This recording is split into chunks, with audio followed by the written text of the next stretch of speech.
कब मिलती हैं ये शक्तियाँ? ये शक्तियों का मतलब है कि हमें कब आध्यात्मिक शक्तियाँ मिलती हैं। और जब किसी व्यक्ति को आध्यात्मिक शक्तियाँ मिलनी शुरू होती हैं तो उसके भीतर और बाहर कुछ विशिष्ट लक्षण प्रकट होने लगते हैं। ये संकेत करते हैं कि साधना फल देने लगी है और चेतना उच्च स्तर पर पहुंच रही है। मैं आपको ऐसे 6 लक्षण बताता हूँ, ध्यान से और एकाग्रता से सुनिए। पहला लक्षण, मन की गहराई से शांति और आनंद महसूस होना। बिना किसी कारण मन शांत रहने लगता है। बाहर की परिस्थितियां चाहे जैसी हो, अंदर सुख और आनंद बना रहता है। यह स्थायी शांति ईश्वरी उपस्थिति का संकेत होती है। दूसरा लक्षण, दूसरों के सुख दुख को गहराई से महसूस करना। दूसरों के दुख से आपका हृदय पिघलने लगता है। सेवा करने की स्वाभाविक भावना आती है, अहंकार घटता है और करुणा बढ़ती है। तीसरा लक्षण, इंद्रियों पर नियंत्रण और इच्छाओं का कम होना। भोग, क्रोध, लोभ जैसी चीजों से मन हटने लगता है। संयम अपने आप आने लगता है। जो है वही पर्याप्त है, ऐसी भावना बनने लगती है। चौथा लक्षण, सहज ज्ञान या अंतर्ज्ञान जागना। बिना सोचे समझे सही निर्णय लेने की क्षमता आने लगती है। मन में उत्तर अपने आप आने लगते हैं। कभी कभी भविष्य का आभास या दिव्य संदेशों का अनुभव भी हो सकता है।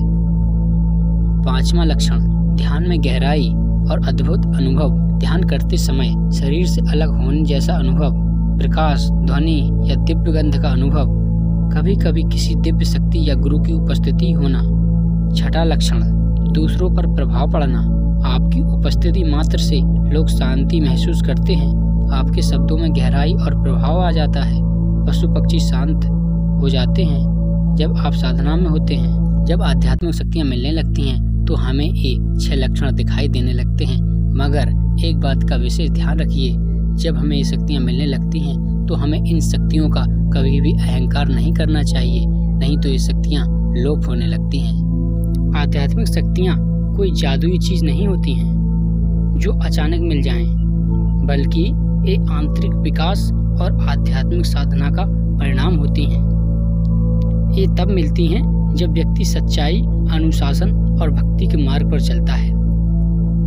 आध्यात्मिक शक्तियाँ शांति और स्थिरता, आंतरिक ज्ञान, कुंडलिनी जागरण, दिव्य दृष्टि, ईश्वर से जुड़ने की अनुभूति, ये शक्तियाँ कब मिलती हैं? सच्चे मन से साधना करने पर, जैसे ध्यान, जप, प्रार्थना। स्वयं पर नियंत्रण होने पर, क्रोध, लोभ, अहंकार आदि पर जीत। जब मन शुद्ध और स्थिर होता है तब भीतर की ऊर्जा जागृत होने लगती है। गुरु कृपा से योग्य गुरु मार्गदर्शन करें तो साधना सरल और शक्तिशाली हो जाती है। सेवा, प्रेम और करुणा के अभ्यास से जब आप स्वयं से ऊपर उठते हैं। एक खास बात, आध्यात्मिक शक्तियाँ मिलती जरूर है, लेकिन सच्चे साधक उनका प्रदर्शन नहीं करते, बल्कि उन्हें ईश्वर प्राप्ति और सेवा में लगाते हैं।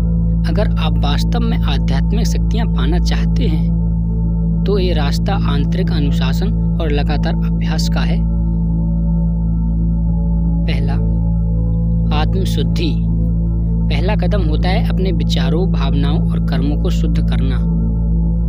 सत्संग, अच्छे विचारों और लोगों का संग करें। सत्य, अहिंसा, ब्रह्मचर्य, अपरिग्रह जैसे सिद्धांतों को अपनाएं। अहंकार, ईर्ष्या, मोह, लोभ जैसे विकारों से दूर रहें। नियमित साधना, ध्यान, रोज कम से कम 15 से 30 मिनट ध्यान करें। सांस पर ध्यान देना शुरू कर सकते हैं। जब किसी भी मंत्र जैसे ओम नमः शिवाय, ओम या गुरु मंत्र का जाप करें। प्रार्थना और मौन भी शक्तिशाली साधन है। गुरु की कृपा, एक सच्चे सद्गुरु की संगति और मार्गदर्शन बेहद जरूरी होता है। गुरु ही हमें हमारे अंदर छुपी चेतना और शक्ति से परिचय कराते हैं। गुरु मार्ग दिखाते हैं, पर चलना आपको ही होता है। सेवा और विनम्रता, बिना अपेक्षा की सेवा करने से अहंकार कम होता है और आत्मा निर्मल होती है। मैं और मेरा का त्याग ही आध्यात्मिक ऊर्जा का स्रोत बनता है। अनुभव का आना, जब साधना गहराती है तो अनुभव होने लगते हैं। मन में शांति और आनंद का स्रोत महसूस होता है। कभी कभी दिव्य सपने या किसी दिव्य शक्ति की उपस्थिति का अनुभव होता है। कुछ लोग अंतर्दृष्टि, भविष्यवाणी या हीलिंग जैसी शक्तियों को भी महसूस करते हैं। जब हम आध्यात्मिक मार्ग पर लगातार बढ़ते जाते हैं तो क्या क्या परिवर्तन होते हैं और शक्तियाँ किस तरह प्रकट होती हैं, उनसे कैसा व्यवहार करना चाहिए। आध्यात्मिक जागरण।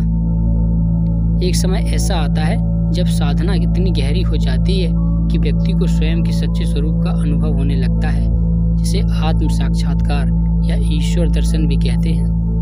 आपको लगेगा कि आप सिर्फ शरीर नहीं, एक चेतन शक्ति हैं। मैं कौन हूँ का उत्तर भीतर से मिलने लगता है। मन शांत और स्थिर रहने लगता है, भले ही बाहर कितना भी शोर हो। शक्ति का जागरण। अगर साधक शुद्ध और निरंतर साधना में लगा रहे तो कुंडलिनी का धीरे धीरे जागरण होता है। यह रीढ़ की हड्डी के नीचे छुपी हुई ऊर्जा है। इसके जागते ही व्यक्ति को दिव्य अनुभूतियां होने लगती हैं, जैसे तेज प्रकाश, शरीर में कंपन, एकाग्रता में गहराई, सावधानी।